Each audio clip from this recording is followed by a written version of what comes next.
ഉള്ളം കരത്തിൽ കരുതും നീ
യോഹന്നാന്റെ സുവിശേഷം 8-ാം അധ്യായത്തിന്റെ 51-ാമത്തെ വാക്യം.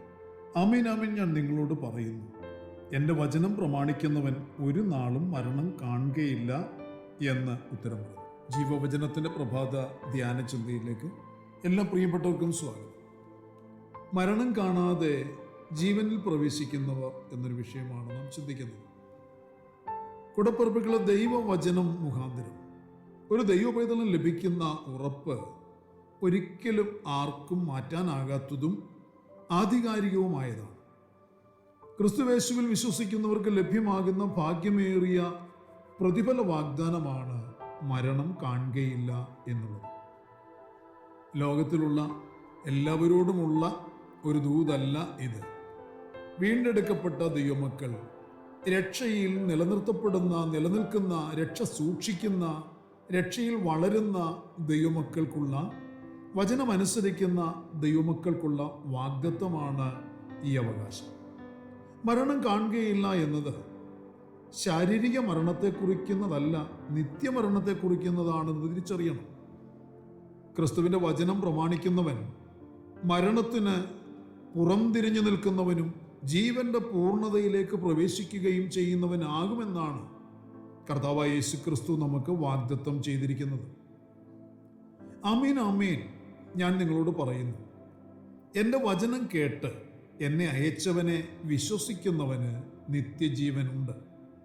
അവൻ ന്യായവിധിയിലാകാതെ മരണത്തിൽ നിന്ന് ജീവങ്കലേക്ക് കടന്നിരിക്കുന്നു എന്നത്രേ നമ്മുടെ രക്ഷകനായ കർത്താവായ യേശു ക്രിസ്തു യോഹന്നാന്റെ സുവിശേഷത്തിൽ 5-ാം അധ്യായത്തിൽ നമ്മെ പഠിപ്പിച്ച പരമസത്യം. പ്രിയരെ, ഒരിക്കൽ മരണവും പിന്നെ ന്യായവിധിയും എല്ലാവർക്കും നിയമിച്ചിരിക്കുന്നതാണ്. എന്നാൽ മരണത്തിൽ നിന്നും എന്നേക്കും ഒഴിവാക്കപ്പെടുവാനുള്ള ഒരു മാർഗം കർത്താവ് ഇവിടെ വാഗ്ദത്തം ചെയ്തിരിക്കുന്നു. ആ വാഗ്ദത്തത്തിൽ വിശ്വസിക്കുന്നവർക്കും വാഗ്ദത്തം ചെയ്ത കർത്താവിൽ ആശ്രയിക്കുന്നവർക്കും ഈ വാഗ്ദത്തം കൈവരിക്കുവാൻ, അവരുടെ മരണം മാറി ജീവനിൽ പ്രവേശിക്കുവാൻ ഇടയായിത്തീരും. ഈ വാഗ്ദത്തം, പ്രിയരെ, ഈ വചനം അത് ഏറ്റെടുത്ത് അനുസരിക്കുക എന്നുള്ളതാണ് ഒരു മനുഷ്യന്റെ ആവശ്യം. അത് ക്രിസ്തുയേശുവിൻ്റെ വചനം പ്രമാണിക്കുക എന്നതാണ്. എന്നാൽ മരണത്തിൽ നിന്നുള്ള നീക്കുപോക്ക് അവർക്ക് അനുഭവിക്കുവാനിടയാകും. പ്രമാണിക്കുക എന്നത് കർത്താവ് നമുക്ക് നൽകി തന്നിരിക്കുന്ന, അല്ലെങ്കിൽ കർത്താവ് നമുക്ക് വെളിപ്പെടുത്തി തന്നിരിക്കുന്ന സത്യം അല്പം പോലും മാറ്റം വരുത്താതെ പാലിക്കുക എന്നുള്ളതാണ്. വെളിപ്പെടുത്തി തന്നിരിക്കുന്ന വചനം മനുഷ്യന്റെ ഇച്ഛയ്ക്കനുസരിച്ചോ, ഒരുവന്റെ സാഹചര്യത്തിനനുസരിച്ചോ, കാലഘട്ടത്തിൻ്റെ പ്രത്യേകതയനുസരിച്ചോ ഒന്നും മാറ്റം വരുത്തുവാനാകുന്നതല്ല. ദൈവത്തിൻ്റെ ആത്മാവ് വ്യാഖ്യാനിച്ചു തരുന്ന വചനത്തിൽ എന്താണ് ദൈവത്തിൻ്റെ ആത്മാവ് ഉദ്ദേശിച്ചിരിക്കുന്നുവോ അത്, ആ ഉദ്ദേശത്തെ മനുഷ്യബുദ്ധി കൊണ്ട് മാറ്റം വരുത്താതെ അത് പൂർണ്ണമായി അനുസരിക്കുക എന്നുള്ളതാണ് വചനം പ്രമാണിക്കേണ്ട മനുഷ്യന്റെ മേലുള്ള ദൈവത്തിൻ്റെ നിയോഗം. അപ്രകാരം ചെയ്യുന്നതിൽ കൂടെ ലഭിക്കുന്നത് ആർക്കും ഒരിക്കലും വിലമതിക്കാനാകാത്തതും നിത്യമായിരിക്കുന്നതുമായ വാഗ്ദത്തമായ മരണം കാണാതെ നിത്യജീവനിലേക്ക് കടന്ന് അനുഭവിക്കുക എന്നുള്ളതാണ്. ഇന്നും പരിശുദ്ധാത്മാവ് തന്നിൽ ആശ്രയിക്കുന്ന മനുഷ്യരെ നടത്തുന്നതും നിത്യജീവനും അതിൻ്റെ അനുഭവത്തിലേക്ക് കടക്കുന്നതിലേക്കുമാണ് എന്ന് തിരുവചനം വ്യക്തമാക്കി തരികയാണ്. അതുകൊണ്ട് പ്രിയരെ, നാം ഏറെ ശ്രദ്ധയോടെ ദൈവത്തിൻ്റെ വചനം കേൾക്കുകയും അനുസരിക്കുകയും ചെയ്താൽ അത് നമ്മുടെ ഇച്ഛയ്ക്കനുസരിച്ച്, നമുക്ക് തോന്നുന്നത് മാത്രം അനുസരിച്ച്, ഏതെങ്കിലും ചില ഭാഗങ്ങൾ അനുസരിക്കാതെ മാറ്റിവെച്ചതോ, ഏതെങ്കിലും സാഹചര്യങ്ങളെ സമ്മർദ്ദം നിമിത്തം അനുസരിക്കാം എന്ന് പറഞ്ഞ് മാറ്റിവെച്ചതോ ആയ കാര്യമൊന്നും ഉണ്ടാകരുത്. വചനം അതുപോലെ ചോദ്യം ചെയ്യാതെ അതിൻ്റെ ചില സകല വശങ്ങളും നാം പാലിക്കേണ്ടത് ആവശ്യമാണ്, നാം ഏറ്റെടുത്ത് നിവർത്തിക്കേണ്ടത് ആവശ്യമാണ്.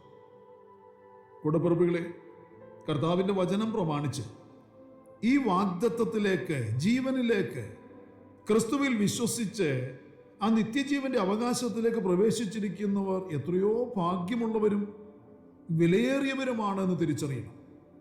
അവർ ദൈവത്തിൻ്റെ സമ്പത്താണ് എന്ന് ദൈവത്തിൻ്റെ വചനം പറയുന്നു. ഈ ലോക ജീവിതത്തിൽ വച്ച് ആ ജീവനിൽ നാം പ്രവേശിക്കപ്പെട്ടിരിക്കുകയാണ്. അത് നിലനിർത്തുവാൻ കർത്താവ് നമ്മെ വളരെയേറെ സ്നേഹിച്ചിരിക്കുന്നു. സ്വർഗത്തിൽ നിന്ന് ഇറങ്ങിയ ജീവനുള്ള അപ്പം കർത്താവായ ക്രിസ്തുവാണ്. ആ അപ്പം തിന്നുന്നവനെല്ലാം എന്നേക്കും ജീവിക്കും എന്നാണ് കർത്താവ് തന്നെ പഠിപ്പിച്ചു തന്നത്.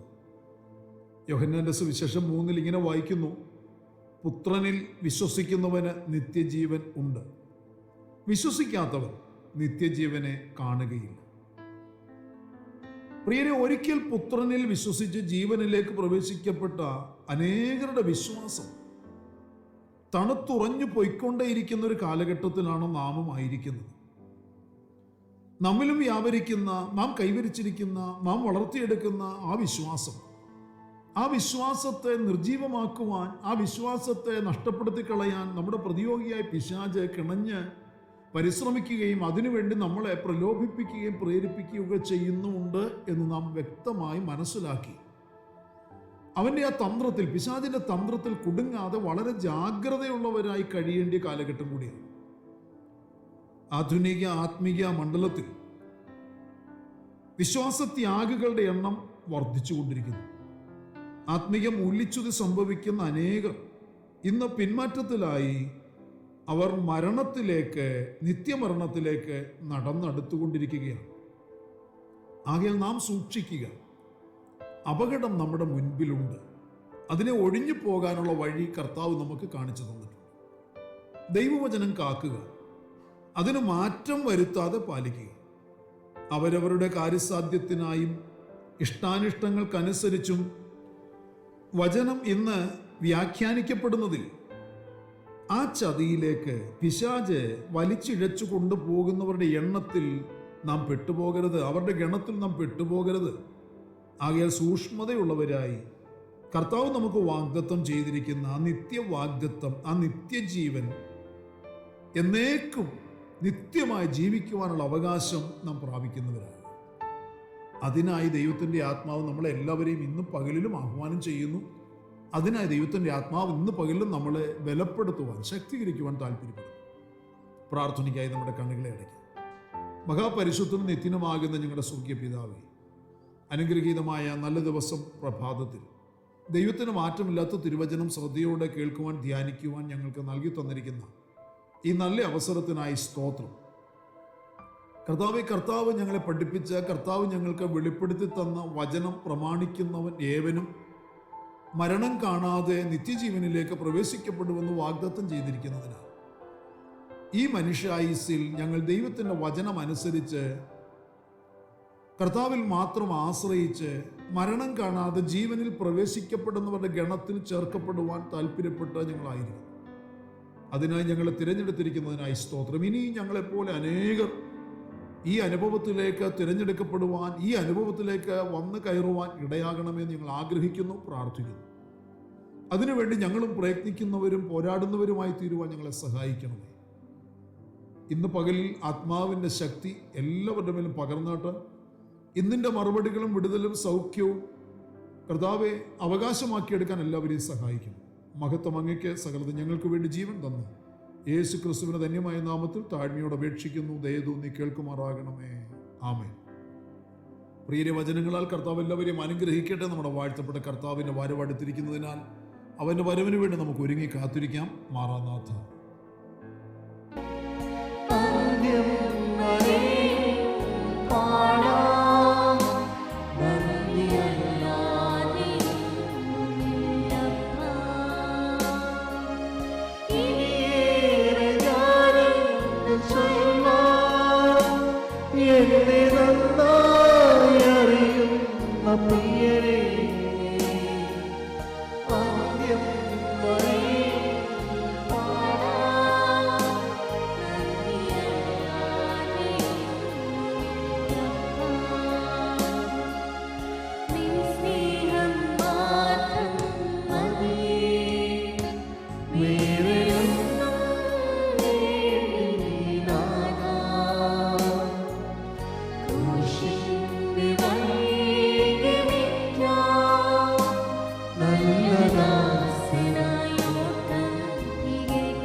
On